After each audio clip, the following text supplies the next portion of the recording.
Welcome to the Los Alamos Daily Post video conversations with local candidates.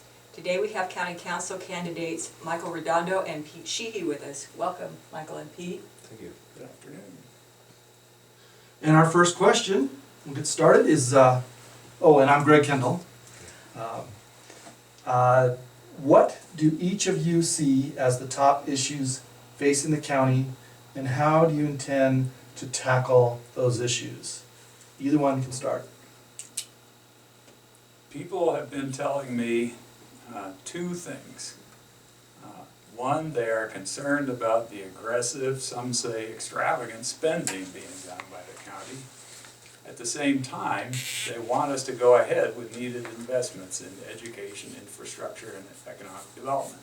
Things that'll help our town be more inviting for everybody, from single people to families with children to retired people, which incidentally, I've been all of the above. How we balance those two things, I think, is the major issue, and that's the challenge. Certainly. I agree with you in a lot of those respects, Pete. I think for myself and a lot of people my age, the economic vitality is a really big issue. This town doesn't have a lot of people my age. People my age tend to leave.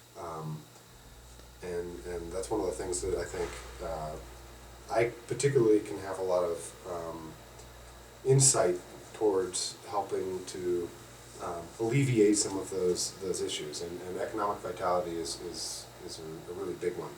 I think the county, you're right, people are worried about how the county spends its money, but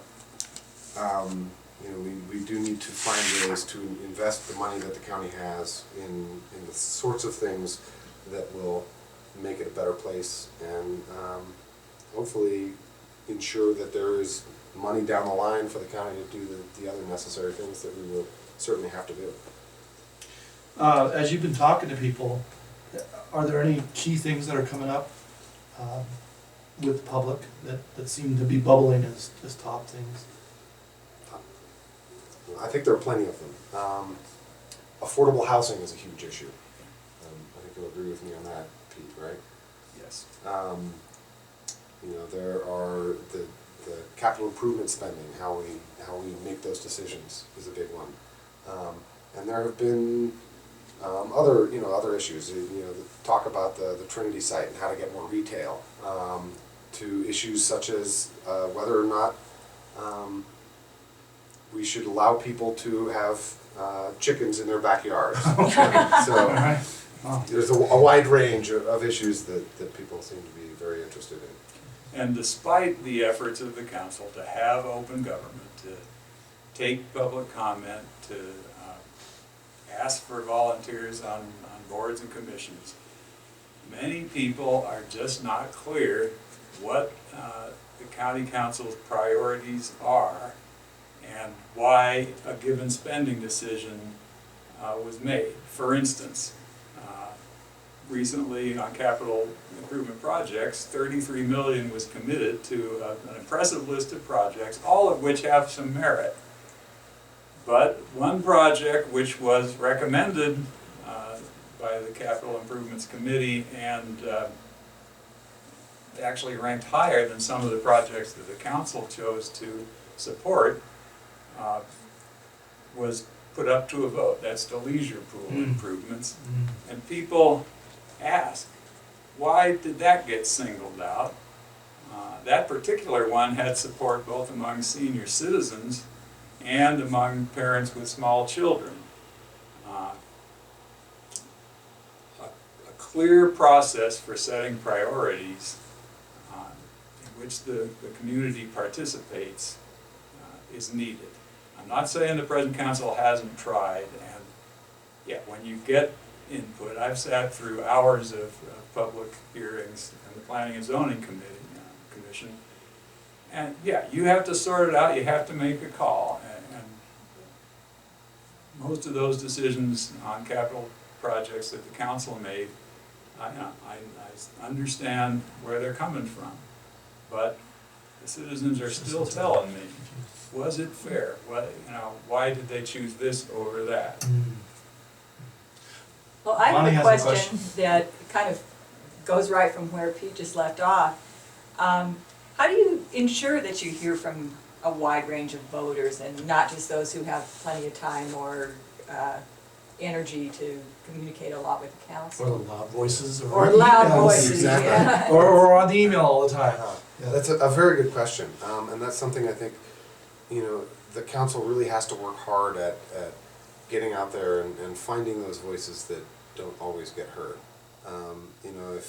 If I'm elected, that's one thing I really want to try and do is, and there are many ways you can do it. You can use your electronic media, which I'm sure the council already does, but like you say, that's generally up to the person interested in the issue, rather than the council themselves. I think it's important to get out to public events. I really enjoy the summer concert series that we have here, and I think that would be a wonderful venue for counselors to get out and talk to people who might not otherwise have that opportunity. So those sorts of events I think are good ways for the council to really reach out to the community. One thing I'm doing right now, of course, is just knocking on doors. Every voter in the county, I'm trying to get to. There's 6,600 some doors to knock on. Between my wife and a few friends and myself, we're up in the 2,000s already. And believe me, I hear things from those individual citizens that you don't hear at the council meetings and elsewhere. And they're consistent. They're not just single sour grapes people. Now, can I continue doing that if I'm elected to the council? Probably not. But you can certainly, I'm trying to set a precedent here of a real commitment to public, both information, telling people what I think, and listening very seriously to what as many people as are willing to talk have to say. I'm curious what some of those comments that you hadn't heard before were, Pete. On spending, like I say, the most common answer, one of the most common answers when I ask about concerns is they're just spending too much, or they're spending and are we getting value? But there's lots of variations on that, and one of the interesting ones on Barranca Mesa, which is one of the nicer parts of our community, people tell me, well, okay, all those big municipal buildings and projects are fine, but I can't get them to fix the sidewalk in front of Barranca School. There are complaints, and I'm not trying to run down our Public Works and Utilities Department. They're busy and they work overtime sometimes, but it's a lot of little things that I'm taking notes, and a lot of little things we can do. Small business people as well. The council works with the Chamber of Commerce to try to promote nominally business and tourism, but many of these small business people are very frustrated. To get a sign approved, just a normal sized sign that somebody driving by can see you from the street. For instance, the bookstore, which we all love. If she had a sign on the street, I think a lot more people would know she's there, and they need that business. On planning and zoning, we actually have now proposed a big improvement to the sign code and sent it to the county council. I'm telling people, if they won't approve this improvement to the sign code, vote me in and I will. And the chickens are a big issue. Chickens are a surprising issue. There are a large number of people who, this is one of the goals the county has, is to improve the environmental sustainability of the county. There are a lot of people who want to be able to provide their own eggs, and so that's an issue that a lot of people have, and I think it's something worth looking at. I know there are a lot of people that have objections to it for certain reasons. If we look at you know, how we make the rules. I think a lot of people are afraid of having roosters, which are certainly unpleasant. I've lived in a household with roosters, and I certainly didn't enjoy it, but you can craft ordinances that, you know, allow for hens and not roosters, for example. So, you know, that's one thing. You know, talking about the local businesses, I hear a lot about competition for rents with the lab. What the county can do for that is you know, it's not an easy task to lower rent prices in town. It's certainly not something that landlords are going to look on favorably. So I think we really need to get creative with how we can make it easier for smaller businesses to get affordable space, and also not hinder the ability of landlords to make a profit. So, you know, there's a wide range of issues, and those are just a few that strike me at the moment. Some of those things that Michael mentions are not big things. You know, the big money projects, we have to get right, we have to get value, but there are a lot of little things that we do. The planning and zoning code, the comprehensive plan, needs a lot of work, and Michael has a master's in community planning, so that's a good background. I have 4 years of work on the planning and zoning committee, so I'm pretty familiar with it too. It's going through that code and looking for the places that people run into problems, talking to the business owners, talking to everybody, and getting it done. It's work, and that's people like myself who are retired, or Michael who is, perhaps you could say, somewhat underemployed, have the time to do that work, and that will benefit the county. And I think, you know, that's, when I look at that, you know, you look at how many, and you're on the Planning and Zoning Commission, can you think of how many variances come up before it in a given year? A lot, A lot. and for the most part, when they get to us, we look at them and say, of course, this is a reasonable request. Yeah. And If it's a reasonable request, it probably shouldn't have to come to the committee. That should be something the planning director. It's a good point. exactly. That you know, saves time and money for everybody. a variance is essentially a permission slip from the county to break the law. And if you're giving out a lot of those, We- it's we a do. sign. Change the law. Most need to pass. change- The make a law change. needs to Right. change, Most yeah. most do pass. Yeah. Okay. Let me go on to our next question, which is, what's your assessment of the county's support for our educational institutions, and what ideas do you have for improving our educational system? That's a very good question. I think that the county can't support the educational system enough. They do a very good job, and it's a very difficult thing to do. Under state law, you can't directly use gross receipts taxes to fund operational expenses in the schools. So it makes it a little more difficult for the county to directly assist the schools. You know, they're using some very interesting ideas, for example, the Trinity site measure, so that they can get rents from leasing the land to the schools. You know, I think that's one interesting way of doing it. There are some bond issues on the ballot coming up that will help with infrastructure for the schools. I think, you know, those are things that are going to help, but you know, once again, we really have to get creative with finding ways that we can support legally, and there are a lot of ways we can do that. You know, I know the Nature Center, for example, is a capital improvement project that's coming up. Peak has been very supportive of the schools. They potentially would be able to bid for the operation of that Nature Center, and you know, they currently they're renting a space from the schools, and they provide in-kind donation services to the schools, educational services.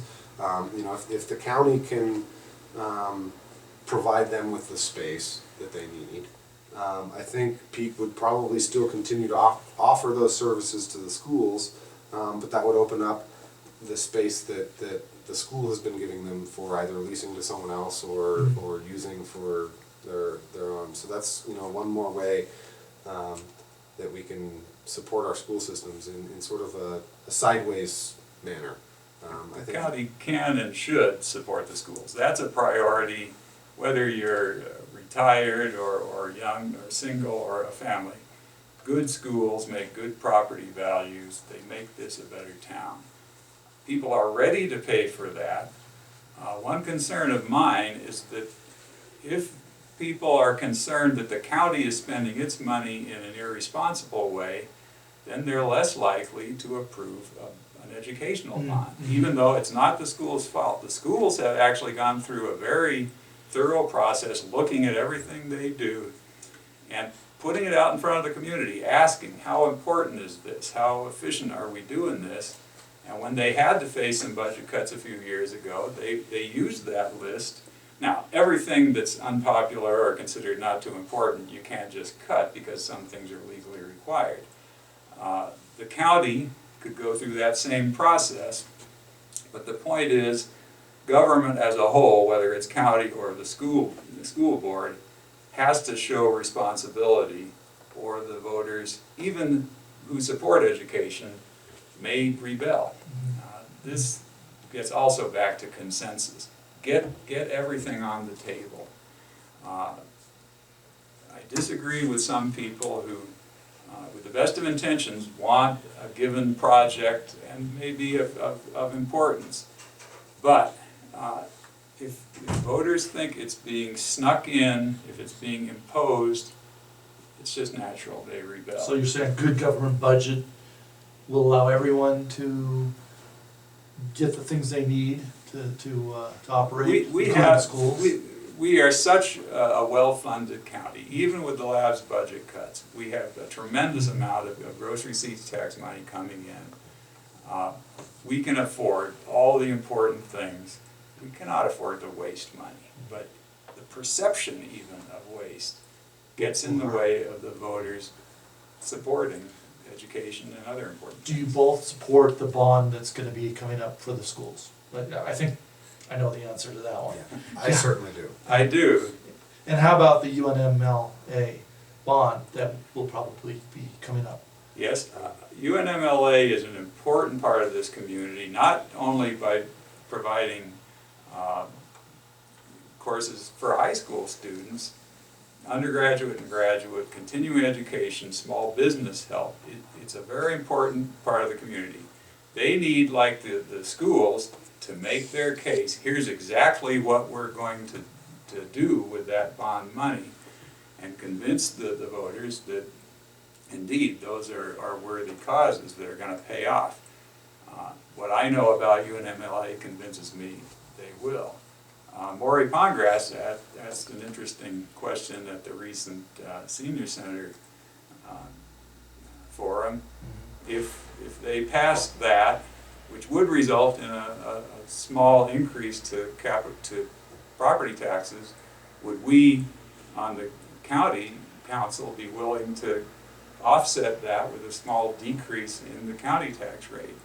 I'm certainly willing to consider that. The fact is, what the county collects in property taxes is a very small fraction of what we collect overall. The big bulk of it is gross receipts taxes.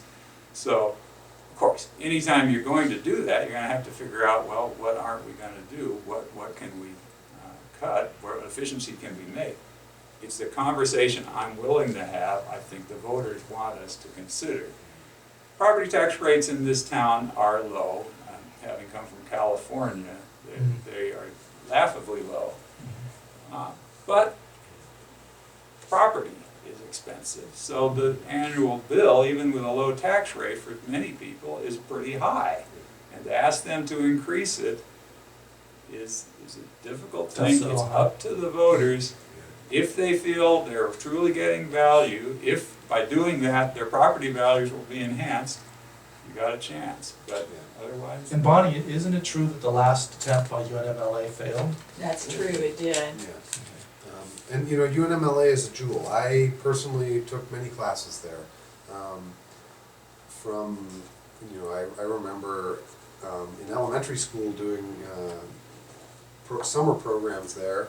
I took prerequisite classes there after graduating from high school, and it's an incredibly important part of our community. I think a lot of people don't realize how important it is, but I think it's very important to keep UNMLA here and to provide them with the resources that they need. I think we have in this community, there are a lot of great resources like UNMLA, the lab, for partnerships that really, those are the sorts of things that will help us attract a younger generation, that will help us, keep a livelier town. And I certainly would miss it if, UNMLA were to leave if they didn't get the sorts of. So we lose a little of our vitality in our town. Certainly. Just one note, we do have the tape from the senior center debate that was held, what was it, Monday or earlier, a few days ago? Friday. We do have that tape, and I haven't processed yet. It will be up for you, the audience, to watch in a couple of days, very soon. And Bonnie has our next question. Well, speaking of spending money, what capital projects would you like to see the county move forward on? Well, the present county council made a commitment of about $33 million, which is the amount of money they think is going to be available over the next 4 years to a big list of capital projects, including a library and senior center and youth activity center in White Rock, teen center up here, nature center up here, improvements to the ice skating rink, a big list of things, improvements to the golf course. We will see over the next 4 years if we have the budget necessary to fulfill those commitments. If we do, my role as a county councilor coming in after those decisions were made is to just make sure each project is run well, make sure we get good value, we don't do overruns. In fact, it is possible, and I've talked to businessmen in this town who have built large buildings like the county. The way to save money is not to design something all to your heart's desire and then go out to the contractor and get sticker shock.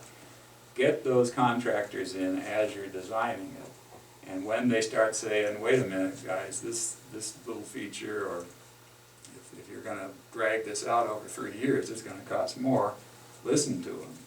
So I think the future council, and that $33 million is kind of, I think that's a maximum amount we expect to have. I've told people, for instance, on the leisure pool, which I think had merit, we need to try to find some money for that. Maybe not the full $6 million original plan. Let's see if we can do something that would help the pool be useful for kids and senior citizens that doesn't cost that much, and see if we can fit it in. If we have really serious budget problems, we're going to have to reevaluate all of these capital projects in priority order. People understand we do have priorities. Education is a high priority, infrastructure, economic development. Yes, they all have their favorite recreational amenity. I have mine. But if we have budget problems, the recreation is the area that we sometimes have to hold off or delay on because other things are more important.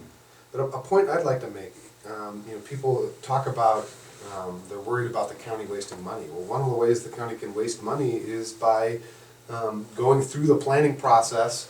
A lot of money has gone into these projects already, even though there aren't any shovels in the ground yet.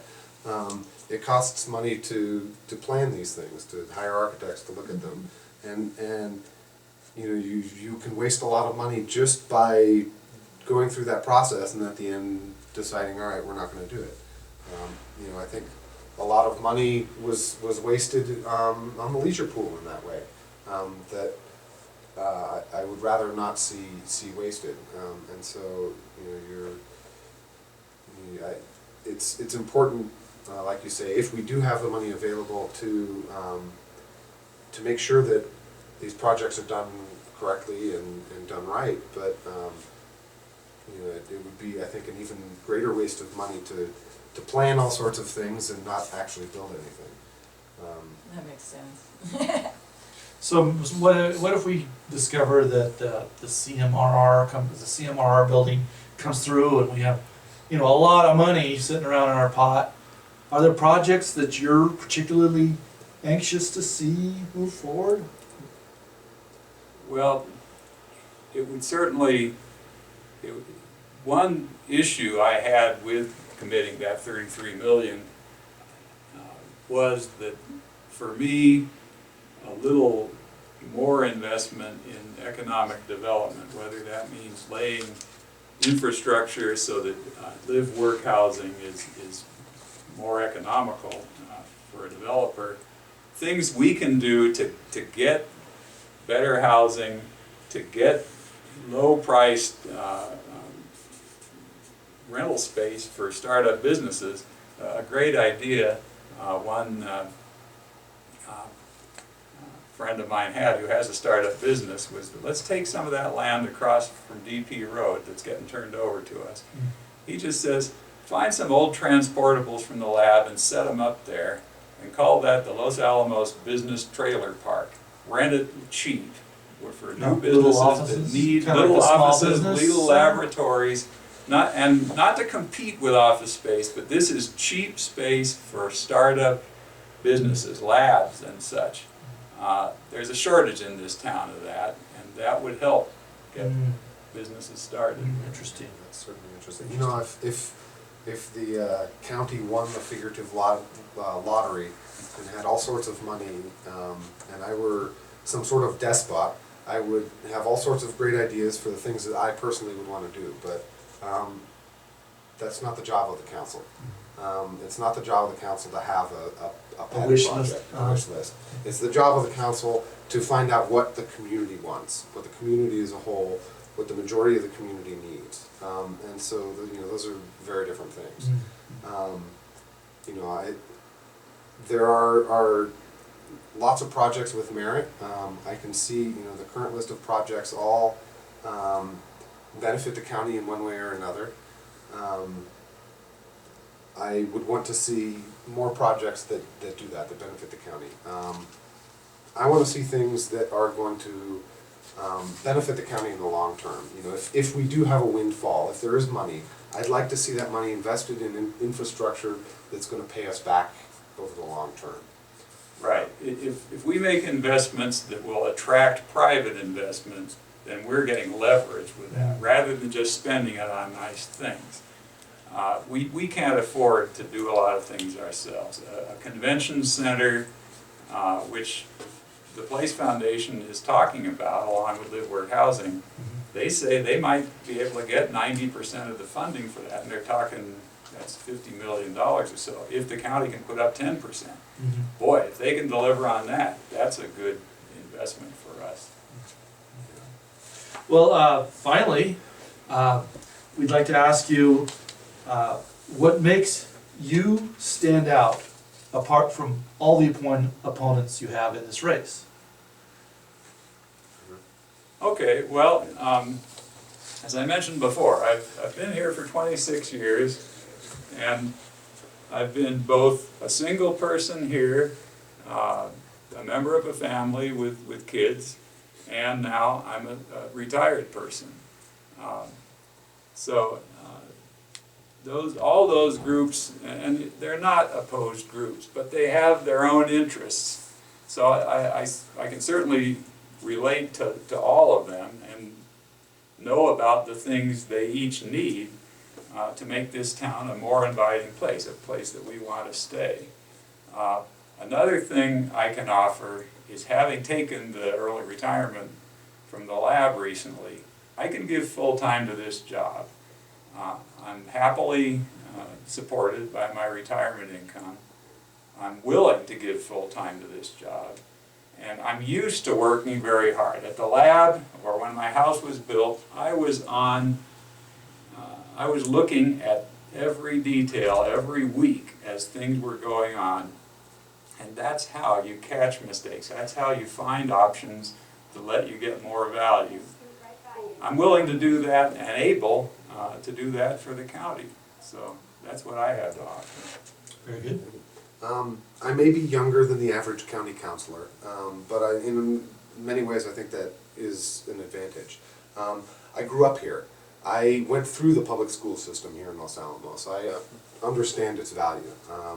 And I also, like Pete mentioned earlier, I have a master's degree in planning. And I think that's something that I can draw on to really look at the way our county is governed. And one of the things I really want to do is look at our development code, look at the way our outdated code can be updated so that it helps the community as a whole. And I think that's a background that distinguishes me and can be very useful on the council. I've also, I've served in the Peace Corps and an environmental conservation program. I've done a lot of work in the field of the environment, and I think I can bring that to bear on the county's stated goal of environmental sustainability. And I think that's another position where I think that I can really bring some benefit to the council. Well, I'd like to thank our guests, Pete Sheehey and Michael Redondo, for joining us today. On behalf of myself, Bonnie Gordon, and my co-host Greg Kendall, and our publisher Carol Clark, we very much appreciate you coming in and telling us what you think on these issues. Check the Daily Post for all 4 of our conversations with local candidates.